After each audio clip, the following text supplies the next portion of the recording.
Hare Krishna. Continuing on in chapter 10, the opulence of the Absolute, and some more confidential knowledge that we haven't had before. Krishna's waving the carrot in front of us, telling us that now he's going to give us something more confidential. What is that more confidential?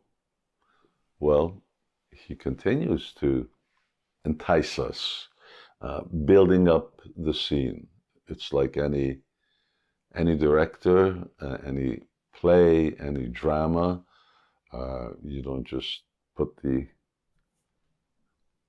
real essence or the punchline right in the very beginning, but you have a build-up.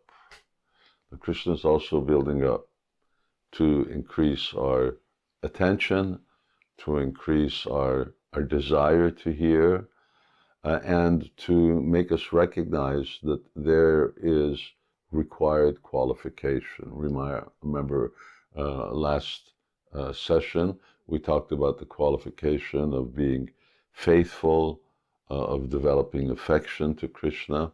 Now we're taking it one step further. And Krishna's talking about, well, what happens when you hear what I've got to say?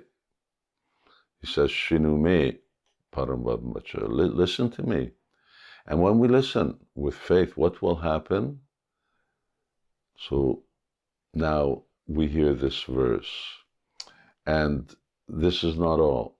After this verse, in our next session, we're going to go through 4 verses. And those 4 verses are the entire summary of the 18 chapters, 700 verses of the Bhagavad Gita.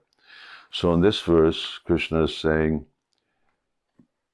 Etam vibhuti yogam cha mamma joveti tatvataha so vikalpena jogena yujjate natra samshaya. One who is factually convinced of this opulence and mystic power of mine engages in unalloyed service. Of this there is no doubt. I'll read that again. One who is factually convinced of this opulence and mystic power of mine engages in unalloyed devotional service. Of this there is no doubt. We get a little hint. What is Krishna talking about? Well, he's talking about his opulence and his mystic power. So these are 2 things that we're going to be hearing about. And over and above that, he says that, well, if you hear this in the way that I've put it to you before, the previous qualifications which are there in the study and surrender and application of the first 9 chapters of the Bhagavad Gita, and if you've started to make devotional service, bhakti, part of your life, which is especially highlighted in the 9th chapter, and then it goes on for the next, the 6th chapter, and it goes on for the subsequent 6 chapters, 9th chapter being sort of the creme de la creme. And he says, then something's going to happen. So the sadhya, or the consequence of acquiring this knowledge, is given to us.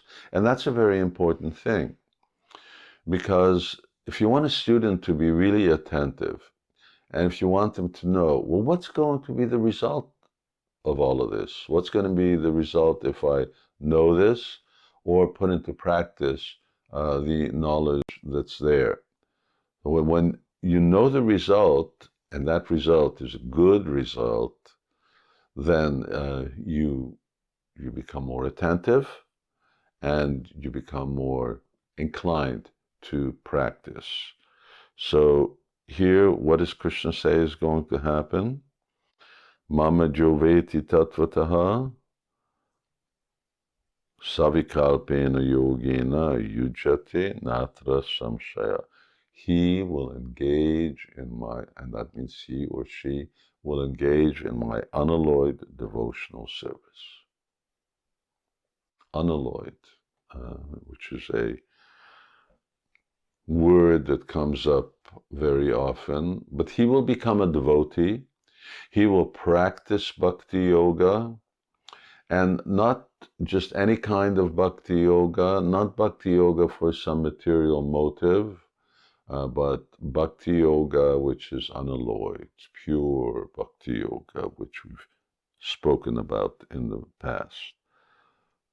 Well, is that true that that's going to happen? Asamsha, Krishna likes to use this word. He likes to use the word without a doubt, to put aside all of our doubts. Yes, it's for sure that if you hear what I'm going to say in the proper way, something's going to happen. Isn't that what always happens with knowledge? If you're attentive to something that's being taught, there's going to be a result of that. Well, here, the result is that you will take up devotional service. And that's very important, because the whole purpose of Bhagavad Gita is to actually bring us to the platform of bhakti, to bring us to the platform of bhakti yoga.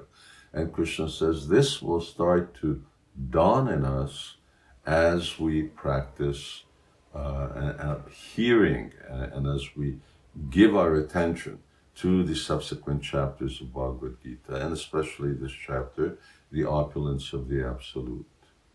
What are the opulences of the Supreme? Obviously, when you recognize the greatness of a person, then you become more inclined to serve him. And this is what Krishna is emphasizing. So, Mama Joveti Tatvataha.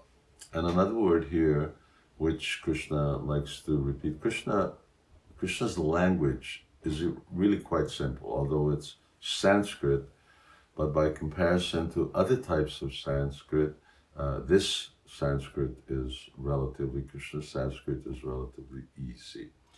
So he keeps saying, Veti Tattvataha. Veti means like Veda, it means knowledge, and Tattvataha means in truth.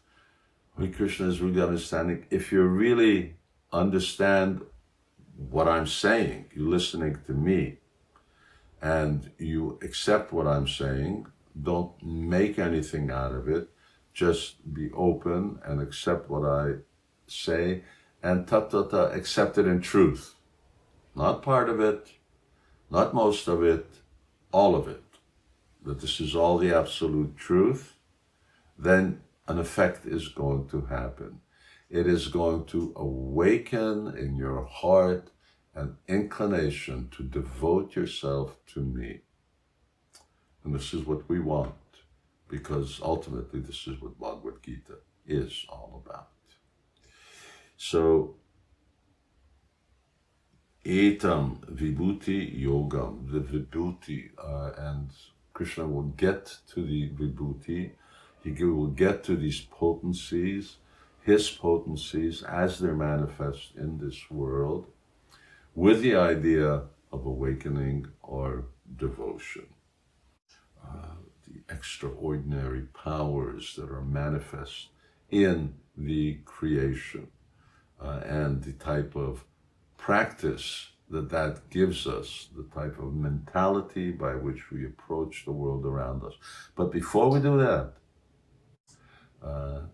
Krishna goes a little further to raise the drama, to raise the bar. He's increasing the excitement. Okay, and then, well, what will happen? How does that devotion manifest? How will we get that devotion? And how do we understand? How do we get that realization? The next 4 verses, which we're going to read, are the summary of the Bhagavad Gita that answers that question. Hare Krishna.